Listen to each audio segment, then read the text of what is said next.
Hello, this is Dr. Grande. Today's question is, can I analyze the situation with the TanaCon organizer, Michael Weist, being interviewed on the Dr. Phil show? Just a reminder, I'm not diagnosing anybody in this video, only speculating about what could be happening in a situation like this. If you enjoyed this video, please like it, subscribe to my channel, and consider supporting me on Patreon. I'll put the link to Patreon in the description for this video. So first I'll go through the background in this situation. I'll move to covering the Dr. Phil episodes, and then I'll offer my analysis. Starting with the background, in order to understand these two episodes of the Dr. Phil show, it is first important to understand what TanaCon is. In 2018, an influencer named Tana said that she would not be attending VidCon that year. VidCon is a popular video technology convention that many social media influencers attend. Tana was upset because the convention organizers would not give her a featured creator badge. This badge would have allowed her access to more security. Tana instead planned on creating her own convention called TanaCon. Her event was going to have a number of celebrities like Bella Thorne and Shane Dawson. Tana partnered with a man named Michael Weist, who owns some type of company. I'm not really sure what his company did. The event was a disaster. The venue was not big enough for the fans who were trying to attend. Many attendees were trapped outside in the heat. There wasn't enough water or food. Some people passed out. After one day, the event was canceled. This brings us to Phil McGraw's interview with Michael Weist. The first episode opens up with Michael giving his side of the story. Here are some of the claims that he made. I have paraphrased much of this. Michael suggested that in 2018, when all this started between his company, Good Times Entertainment, and Tana, he was on top of the world. Everything was going his way. He was successful. His career was really taking off. He approached Tana about this convention. He and his staff of over 100 people worked for 6 months trying to plan it. Later, a former employee said that Michael's company only had 9 employees. So counting is not Michael's strong suit. This seems to be a theme. Michael was worried that 30,000 people couldn't fit in the hotel where TanaCon was supposed to take place. He was correct. When the event started, it went okay for the first few hours, but then it was clear that they were going to be over capacity. The hotel shut the doors, which created a lot of negative feelings for the people stuck outside. The police arrived and told everyone to leave. As the CEO, the pressure was on Michael to make the decision to cancel the event. That is what he ended up doing. He said he was devastated. He realized his career was over. People were threatening his life, and he was being portrayed as a scam artist. He lost about $750,000 and went bankrupt. He claims that people are still harassing him about the event, which is difficult to believe, but okay, that's what he claims, so maybe people are still interested in something that happened 3 years ago to the point where they're actively making threats.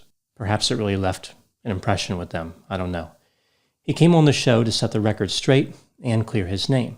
He felt as though Phil McGraw was the only person who could relate to him. This makes me wonder if Michael ever actually watched McGraw's show. McGraw's style is, at least some of the time, to embarrass people who are exhibiting unusual behavior.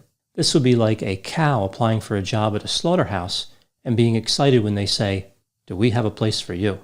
At this point, we move to the interview, which took place over the course of both episodes. Phil McGraw starts by asking a question I think is on the minds of a lot of people. How do people even know who you are? McGraw was pointing out that event promoters are usually behind the scenes. Michael implied that he was already famous. He had thousands of followers on Vine, a now defunct social media platform. When everything went sideways, people had to look for someone to blame, and they somehow found him. Phil McGraw pressed the issue by pointing out that Michael was not the talent at the convention. How did people know to blame him? Michael tried to explain this by saying that cameras were on him when he was making the announcement about the convention being canceled. Phil McGraw once again challenged Michael, noting that somebody else named Sydney actually made the announcement. Michael suggested there were multiple announcements and he made the most memorable final announcement. We see this discussion about the security for the event, which was a problem. Michael seemed unsure as to when the contract with the security company was signed. McGraw pointed out that it was right before the event, like somewhere around the day the event started. Michael tried to explain this away by saying he finalized security several different times. Not sure if he knows what the word finalized means, but all right. Now, throughout the interview, we see that McGraw brought in various people who had interacted with Michael in the past, including 3 who were former employees. These guests made a number of allegations. For example, there seemed to be a dispute about free tickets for the event. There may have been some misleading information, like people might have thought they could get free tickets at the door. So this might be why so many people showed up, so many more than expected. The issue of mistreatment was brought up, with former employees saying that Michael treated them poorly, made them cry, was bossy, threatened to fire them, was controlling, and had mood swings. People never knew how he was going to behave. One former employee who lived with him said that there's a good side to Michael, but also a deep, dark, twisted, satanic side. Now moving to my analysis. Throughout this whole discussion with Phil McGraw and the guests, there are a few different things that Michael did and said that I found interesting. He was defensive for much of the time. He was condescending, like when he said to one of his former employees, "This is beneath me. This is not why I'm here." This was in response to her criticizing him. He talked about how he didn't want to relive his past. He was there to help some 13-year-old girl who was being cyberbullied. This wasn't a specific 13-year-old girl. He was referencing threats that were made against him, essentially implying that what people should learn from this whole situation with TanaCon is that he was the victim and what happened to him needs to be prevented in the future.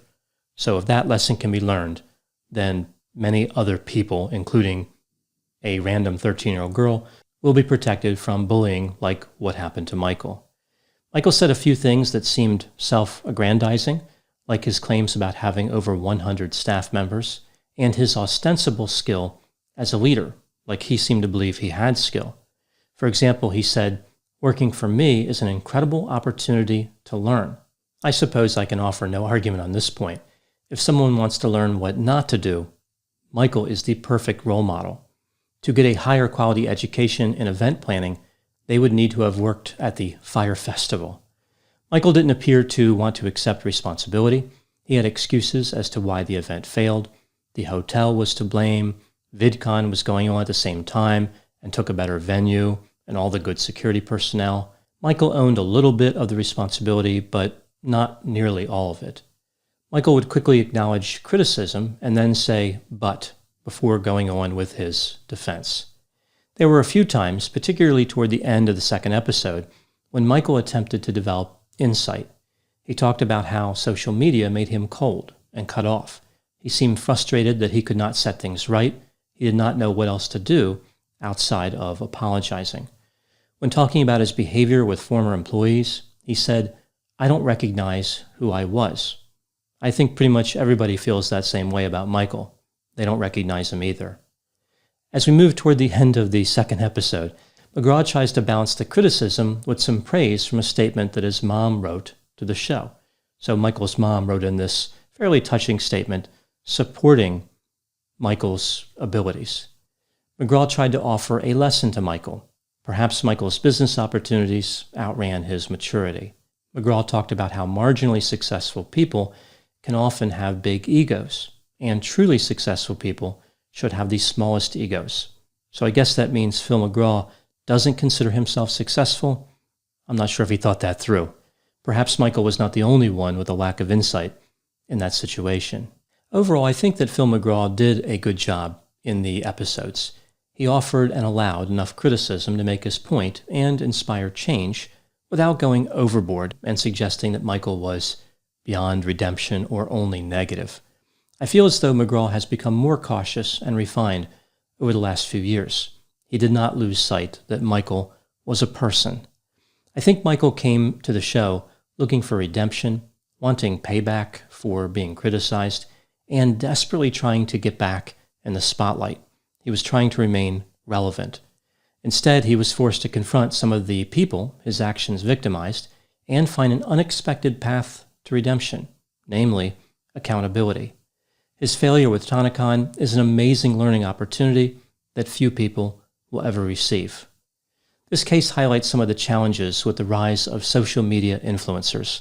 One that really stands out is how a little bit of so-called fame can make people believe that they're good at everything. Some people watch them on a platform, therefore automatically the person thinks they can plan a huge event. Now, social media influencers aren't the only ones guilty of this. We see many traditional celebrities, like those who became famous for acting in movies or for singing, who automatically believe their thoughts on society and politics are insightful, interesting, or in any way useful.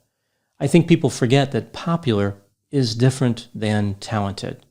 Sometimes those two constructs do align, but not always, and not for every area. Somebody can be talented at being energetic on short videos, but have no idea how to manage people. I think what happens is the type of success social media influencers experience makes them feel more important than they actually are. They start to feel confident across many domains. One could argue that for some, it activates or encourages behavior that appears narcissistic. They start to live their lives as they believe a great person should, but they don't understand what it means to be great. They don't understand leadership, ownership, integrity. All they know is that a certain audience likes them. What makes the problem worse is that poor leaders surround themselves with people who don't know how to challenge leadership, or if they do know how to challenge leadership, they will get dominated and controlled for doing that.